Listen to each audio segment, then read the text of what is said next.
ಇದು ಇಲ್ಲಿ ಮೊದಲು ನಿಮ್ಗೆ ಇದರ ಎರಡು ಮೂರು ಸೆಂಟರ್ದಲ್ಲಿ ಇದ್ರ ಇತಿಹಾಸ ಹೇಳ್ಬೇಕಂದ್ರೆ ಇಲ್ಲೊಂದು ಭಾಳ ಹಳೆ ಸ್ವಿಮ್ಮಿಂಗ್ ಪೂಲ್ ಇತ್ತಿದೆ. ಸೊ ಇದನ್ನು ಕನ್ವರ್ಟ್ ಮಾಡಿ ಒಂದು ಮಲ್ಟಿ ಸ್ಪೋರ್ಟ್ಸ್ ಕಾಂಪ್ಲೆಕ್ಸನ್ನು ಮಾಡಲಿಕ್ಕೆ ಇರುವ ಜಾಗದಲ್ಲಿ ಇರುವ ವ್ಯವಸ್ಥೆಯಲ್ಲಿ ಇದು ಶುರು ಮಾಡಿದ್ದು. ಮೊದಲು ಬರೀ ಸ್ವಿಮ್ಮಿಂಗ್ ಪೂಲ್ ಮಾಡೋಣ ಆಮೇಲೆ ನೋಡೋಣ ಅಂತ ಶುರು ಮಾಡಿದ್ದು.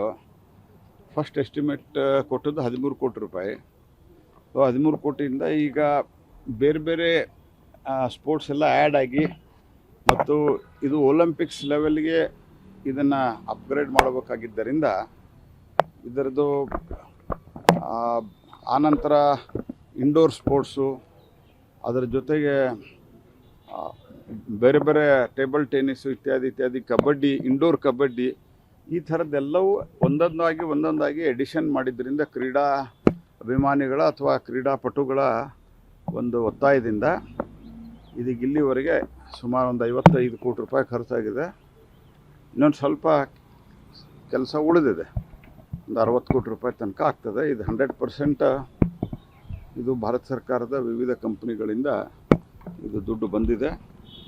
ಸೊ ಹಾಗಾಗಿ ಇದರ ಒಟ್ಟಾರೆ ಚೆನ್ನಾಗಾಗಿದೆ. ಇದನ್ನು ಈಗ ಹೊಸದಾಗಿ ಬಂದಿರುವಂಥ DC ಅವರು, ನಮ್ಮ ಕಮಿಷನರ್ ಅವರು, ಇವರು ಎಲ್ಲ ನಾನು ಬರೋಕ್ಕಿಂತ ಮೊದಲನೇ ಪರಿಶೀಲನೆ ಮಾಡಿದ್ದಾರೆ. ಸೊ ಈ ಕೆಲಸನ ಇನ್ನೊಂದು 3-4 ದಿವಸದಲ್ಲಿ ಏನು ಅವಶ್ಯ ಇಮ್ಮಿಡಿಯೇಟ್ ಮಾಡಬೇಕಾಗಿದ್ದು ಅದನ್ನು ಮುಗಿಸಿ ಇದನ್ನು 1ನೇ ತಾರೀಕು ಇನಾಗ್ರೇಷನ್ ಮಾಡ್ತಾಯಿದ್ವಿ. ಮನ್ಸುಖ್ ಮಾಂಡವಿ ಅವರು ಬರ್ತಾರೆ ಮತ್ತು ಸ್ಪೋರ್ಟ್ಸ್ ರಿಲೇಟೆಡ್ ಯಾರಾದರೂ ಒಬ್ಬ ಸ್ಪೋರ್ಟ್ಸ್ ಉನ್ನತ ಮಟ್ಟದ ಕ್ರೀಡಾಪಟುಗಳನ್ನು ಕರೀಲಿಕ್ಕೆ ಪ್ರಯತ್ನ ಮಾಡ್ತಾಯಿದ್ದೀವಿ. ನಾನು DC ಅವ್ರಿಗೂ ಹೇಳಿದ್ದೀನಿ ಮತ್ತು ನಮ್ಮ ಕಮಿಷನರ್ಗೂ ಹೇಳಿದ್ದೇನೆ. ಯಾಕಂದರೆ ಕ್ರಿಕೆಟ್ದವರಾದರೆ ಕ್ರಿಕೆಟಿದ್ದಾಗ್ತದೆ, ಇದರಲ್ಲಿ ಯಾವುದು ಕ್ರಿಕೆಟದ ಪ್ರಾವಿಷನ್ ಇಲ್ಲ ಅಟ್ ಪ್ರೆಸೆಂಟ್. ಹಾಗಾಗಿ ಅವ್ರನ್ನ ಕರೆಯೋ ಪ್ರಯತ್ನ ಮಾಡ್ತಾಯಿದ್ವಿ. ಮನ್ಸುಖ್ ಮಾಂಡವಿ ಅವರು ದೇಶದ ಸ್ಪೋರ್ಟ್ಸ್ ಮಿನಿಸ್ಟ್ರು ಮತ್ತು ಸಾಕಷ್ಟು ಆಸಕ್ತಿ ತೊಗೊಂಡು ಕೆಲಸವನ್ನು ಮಾಡ್ತಾಯಿದ್ದಾರೆ. ಹಾಗಾಗಿ ಅವರು ಬರ್ತಾ ಇದ್ದಾರೆ.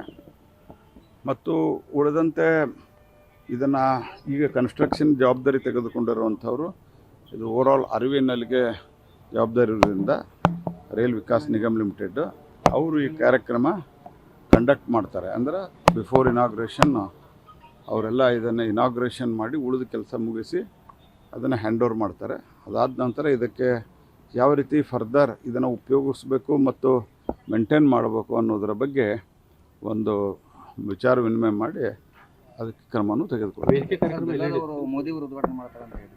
ಯಾರು ಇಲ್ಲ, ಮೋದಿಯವರು ಉದ್ಘಾಟನೆ ಇದರದಂತೂ ವಿಚಾರ ಇಲ್ಲ. ಹುಬ್ಬಳ್ಳಿಯೊಳಗೆ ಅದರಲ್ಲಿಯೂ ಮೋದಿಯವರು ಬರ್ತಾರಂತ ನಾನು ಹೇಳಿಲ್ಲ.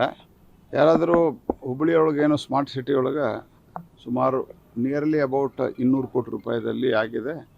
ಅದರದ್ದು ಯಾರನ್ನು ಕರೆಸ್ಬೇಕು ಅಂತ ನಾವು ವಿಚಾರ ಮಾಡ್ತಾಯಿದ್ದೀವಿ. ಅದು ಅಕಸ್ಮಾತ್ ಬೇರೆ ಯಾವುದಾದ್ರೂ ಕಾರ್ಯಕ್ರಮಕ್ಕೆ ಇನ್ನೊಂದು ಸ್ವಲ್ಪ 1-2 ತಿಂಗಳದ ಕೆಲಸ, 2-3 ತಿಂಗಳದ್ದು ಬೇರೆ ಯಾವುದಾದ್ರೂ ಕೆಲಸದಲ್ಲಿ ಆ ಟೈಮ್ದಲ್ಲಿ ಅವ್ರು ಬಂದರೆ ಅದನ್ನು ರಿಕ್ವೆಸ್ಟ್ ಮಾಡ್ಬೋದು. ಆದರೆ ಇನ್ನೂ ಆ ರೀತಿ ಯಾವುದೇ ತೀರ್ಮಾನ ಆಗಿಲ್ಲ. ಇದು ಇಲ್ಲಿ ಮೊದಲು ನಿಮ್ಗೆ ಇದರ 2-3 ಸೆಂಟರ್ದಲ್ಲಿ ಇದ್ರ ಇತಿಹಾಸ ಹೇಳ್ಬೇಕಂದ್ರೆ ಇಲ್ಲೊಂದು ಭಾಳ ಹಳೆ ಸ್ವಿಮ್ಮಿಂಗ್ ಪೂಲ್ ಇತ್ತಿದೆ. ಸೊ ಇದನ್ನು ಕನ್ವರ್ಟ್ ಮಾಡಿ ಒಂದು ಮಲ್ಟಿ ಸ್ಪೋರ್ಟ್ಸ್ ಕಾಂಪ್ಲೆಕ್ಸನ್ನು ಮಾಡಲಿಕ್ಕೆ ಇರುವ ಜಾಗದಲ್ಲಿ ಇರುವ ವ್ಯವಸ್ಥೆಯಲ್ಲಿ ಇದು ಶುರು ಮಾಡಿದ್ದು. ಮೊದಲು ಬರೀ ಸ್ವಿಮ್ಮಿಂಗ್ ಪೂಲ್ ಮಾಡೋಣ ಆಮೇಲೆ ನೋಡೋಣ ಅಂತ ಶುರು ಮಾಡಿದ್ದು. ಫಸ್ಟ್ ಎಸ್ಟಿಮೇಟ್ ಕೊಟ್ಟದ್ದು 13 ಕೋಟಿ ರೂಪಾಯಿ. ಸೊ 13 ಕೋಟಿಯಿಂದ ಈಗ ಬೇರೆ ಬೇರೆ ಸ್ಪೋರ್ಟ್ಸ್ ಎಲ್ಲ ಆ್ಯಡ್ ಆಗಿ ಮತ್ತು ಇದು ಒಲಿಂಪಿಕ್ಸ್ ಲೆವೆಲ್ಗೆ ಇದನ್ನು ಅಪ್ಗ್ರೇಡ್ ಮಾಡಬೇಕಾಗಿದ್ದರಿಂದ ಇದರದ್ದು ಆನಂತರ ಇಂಡೋರ್ ಸ್ಪೋರ್ಟ್ಸು, ಅದರ ಜೊತೆಗೆ ಬೇರೆ ಬೇರೆ ಟೇಬಲ್ ಟೆನ್ನಿಸು ಇತ್ಯಾದಿ ಕಬಡ್ಡಿ, ಇಂಡೋರ್ ಕಬಡ್ಡಿ, ಈ ಥರದ್ದೆಲ್ಲವೂ ಒಂದೊಂದಾಗಿ ಎಡಿಷನ್ ಮಾಡಿದ್ದರಿಂದ ಕ್ರೀಡಾ ಅಭಿಮಾನಿಗಳ ಅಥವಾ ಕ್ರೀಡಾಪಟುಗಳ ಒಂದು ಒತ್ತಾಯದಿಂದ ಇದೀಗ ಇಲ್ಲಿವರೆಗೆ ಸುಮಾರು ಒಂದು 55 ಕೋಟಿ ರೂಪಾಯಿ ಖರ್ಚಾಗಿದೆ. ಇನ್ನೊಂದು ಸ್ವಲ್ಪ ಕೆಲಸ ಉಳಿದಿದೆ, ಒಂದು 60 ಕೋಟಿ ರೂಪಾಯಿ ತನಕ ಆಗ್ತದೆ. ಇದು 100% ಇದು ಭಾರತ ಸರ್ಕಾರದ ವಿವಿಧ ಕಂಪ್ನಿಗಳಿಂದ ಇದು ದುಡ್ಡು ಬಂದಿದೆ. ಸೊ ಹಾಗಾಗಿ ಇದರ ಒಟ್ಟಾರೆ ಚೆನ್ನಾಗಾಗಿದೆ. ಇದನ್ನು ಈಗ ಹೊಸದಾಗಿ ಬಂದಿರುವಂಥ ಡಿ ಸಿ ಅವರು ನಮ್ಮ ಕಮಿಷನರ್ ಅವರು ಇವರು ಎಲ್ಲ ನಾನು ಬರೋಕ್ಕಿಂತ ಮೊದಲನೇ ಪರಿಶೀಲನೆ ಮಾಡಿದ್ದಾರೆ. ಈ ಕೆಲಸನ ಇನ್ನೊಂದು 3-4 ದಿವಸದಲ್ಲಿ ಏನು ಅವಶ್ಯ ಇಮ್ಮಿಡಿಯೇಟ್ ಮಾಡಬೇಕಾಗಿದ್ದು ಅದನ್ನು ಮುಗಿಸಿ ಇದನ್ನು 1ನೇ ತಾರೀಕು ಇನಾಗ್ರೇಷನ್ ಮಾಡ್ತಾಯಿದ್ವಿ. ಮನ್ಸುಖ್ ಮಾಂಡವಿ ಅವರು ಬರ್ತಾರೆ ಮತ್ತು ಸ್ಪೋರ್ಟ್ಸ್ ರಿಲೇಟೆಡ್ ಯಾರಾದರೂ ಒಬ್ಬ ಸ್ಪೋರ್ಟ್ಸ್ ಉನ್ನತ ಮಟ್ಟದ ಕ್ರೀಡಾಪಟುಗಳನ್ನು ಕರೀಲಿಕ್ಕೆ ಪ್ರಯತ್ನ ಮಾಡ್ತಾಯಿದ್ದೀವಿ. ನಾನು ಡಿ ಸಿ ಅವ್ರಿಗೂ ಹೇಳಿದ್ದೀನಿ ಮತ್ತು ನಮ್ಮ ಕಮಿಷನರ್ಗೂ ಹೇಳಿದ್ದೇನೆ. ಯಾಕಂದರೆ ಕ್ರಿಕೆಟ್ದವರಾದರೆ ಕ್ರಿಕೆಟಿದ್ದು ಆಗ್ತದೆ, ಇದರಲ್ಲಿ ಯಾವುದು ಕ್ರಿಕೆಟಿದ್ದು ಪ್ರಾವಿಷನ್ ಇಲ್ಲ ಅಟ್ ಪ್ರೆಸೆಂಟ್.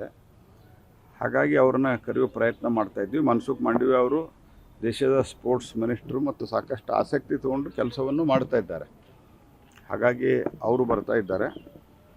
ಮತ್ತು ಉಳಿದಂತೆ ಇದನ್ನು ಈಗ ಕನ್ಸ್ಟ್ರಕ್ಷನ್ ಜವಾಬ್ದಾರಿ ತೆಗೆದುಕೊಂಡಿರುವಂಥವ್ರು ಇದು ಓವರಾಲ್ RVNLಗೆ ಜವಾಬ್ದಾರಿ ಇರೋದ್ರಿಂದ ರೈಲ್ ವಿಕಾಸ್ ನಿಗಮ್ ಲಿಮಿಟೆಡ್ ಅವರು ಈ ಕಾರ್ಯಕ್ರಮ ಕಂಡಕ್ಟ್ ಮಾಡ್ತಾರೆ. ಅಂದರೆ ಬಿಫೋರ್ ಇನಾಗ್ರೇಷನ್ ಅವರೆಲ್ಲ ಇದನ್ನು ಇನಾಗ್ರೇಷನ್ ಮಾಡಿ ಉಳಿದ ಕೆಲಸ ಮುಗಿಸಿ ಅದನ್ನು ಹ್ಯಾಂಡ್ ಓವರ್ ಮಾಡ್ತಾರೆ.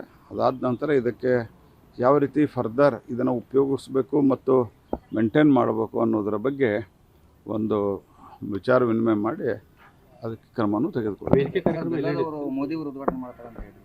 ಯಾರು ಇಲ್ಲ, ಮೋದಿಯವರು ಉದ್ಘಾಟನೆ ಇದರದಂತೂ ವಿಚಾರ ಇಲ್ಲ. ಹುಬ್ಬಳ್ಳಿಯೊಳಗೆ ಅದರಲ್ಲೂ ಮೋದಿಯವರು ಬರ್ತಾರಂತ ನಾನು ಹೇಳಿಲ್ಲ. ಯಾರಾದರೂ ಹುಬ್ಬಳ್ಳಿಯೊಳಗೆ ಏನೋ ಸ್ಮಾರ್ಟ್ ಸಿಟಿ ಒಳಗೆ ಸುಮಾರು ನಿಯರ್ಲಿ ಅಬೌಟ್ 200 ಕೋಟಿ ರೂಪಾಯಿದಲ್ಲಿ ಆಗಿದೆ. ಅದರದ್ದು ಯಾರನ್ನು ಕರೆಸ್ಬೇಕು ಅಂತ ನಾವು ವಿಚಾರ ಮಾಡ್ತಾಯಿದ್ದೀವಿ.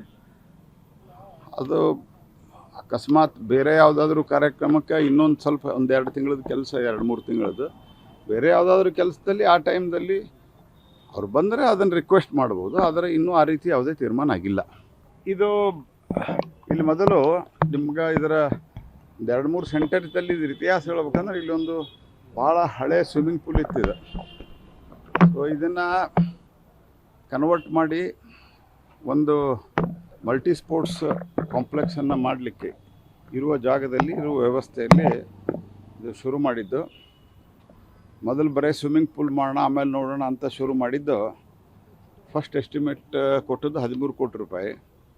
13 ಕೋಟಿಯಿಂದ ಈಗ ಬೇರೆ ಬೇರೆ ಸ್ಪೋರ್ಟ್ಸ್ ಎಲ್ಲ ಆ್ಯಡ್ ಆಗಿ ಮತ್ತು ಇದು ಒಲಿಂಪಿಕ್ಸ್ ಲೆವೆಲ್ಗೆ ಇದನ್ನು ಅಪ್ಗ್ರೇಡ್ ಮಾಡಬೇಕಾಗಿದ್ದರಿಂದ ಇದರದ್ದು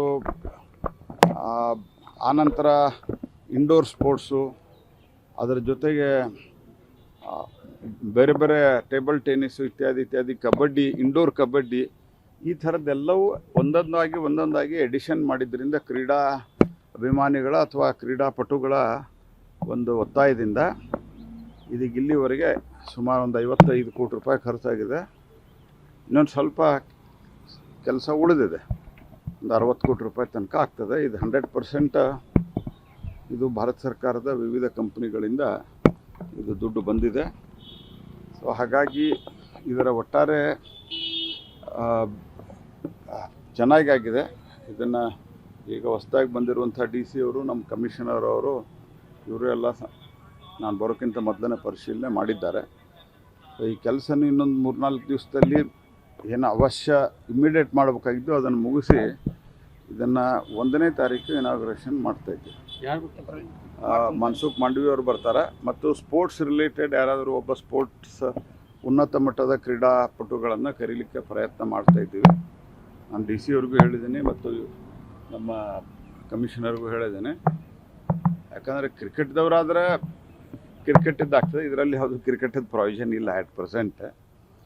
ಹಾಗಾಗಿ ಅವ್ರನ್ನ ಕರೆಯೋ ಪ್ರಯತ್ನ ಮಾಡ್ತಾಯಿದ್ವಿ. ಮನ್ಸುಖ್ ಮಾಂಡವಿ ಅವರು ದೇಶದ ಸ್ಪೋರ್ಟ್ಸ್ ಮಿನಿಸ್ಟ್ರು ಮತ್ತು ಸಾಕಷ್ಟು ಆಸಕ್ತಿ ತೊಗೊಂಡು ಕೆಲಸವನ್ನು ಮಾಡ್ತಾಯಿದ್ದಾರೆ. ಹಾಗಾಗಿ ಅವರು ಬರ್ತಾ ಇದ್ದಾರೆ.